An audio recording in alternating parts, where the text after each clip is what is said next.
What's up, everybody? Today I'm going to be showing you guys how to do some smoked barbecue chicken. It is going to be delicious. All right, let's get started.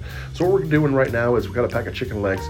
We're going to go ahead and pull the skin down to the bottom knuckle. It should come off pretty easy. There may be a couple tendons in there that you want to trim off with a little paring knife, if you will, but it should come straight down. Get out of there, fly. It should come straight down.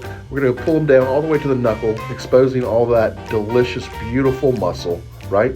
All right, now that we've got it exposed, we're gonna go ahead and season those bad boys up. Today I'm gonna be using that 4-letter rub from Chef Greg and that Heath Riles honey rub. This stuff is gonna be absolutely delicious on chicken. Make sure you should season both sides of the chicken. Once we got them all seasoned up, we're gonna go ahead and take the skin and pull it back down over top of the muscle, making sure that we don't tear the skin off. Just really gently roll it back down there. It'll go pretty simply. This is something you can get the kids to help you do. Super, super easy.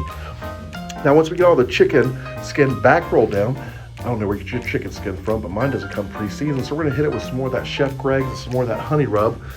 That's gonna make the skin taste delicious. All right, today we're cooking on RT 1250. I have it set to low, burning those recteq Ultimate Blend pellets. Perfect blend of red oak, white oak, and hickory. All right, so we're gonna go ahead and throw the chicken straight there in the middle of the rack. Like I said, I have it set to low. We already have it heated up. We're gonna put some probes in there and bring it to an internal temperature of 130 degrees. It's gonna take about 30 minutes. All right, so it's about 130 degrees now. We're gonna go ahead and pull those probes out and lather it up with some of our favorite barbecue sauce, right? We're gonna crank the temperature up to 350 degrees and do this every 15 minutes. Bathe them in that delicious barbecue sauce until they look like this. Oh man, look at that delicious yard bird. Oh, almost lost a piece. All right, a little bit of sauce over the top and there you guys go.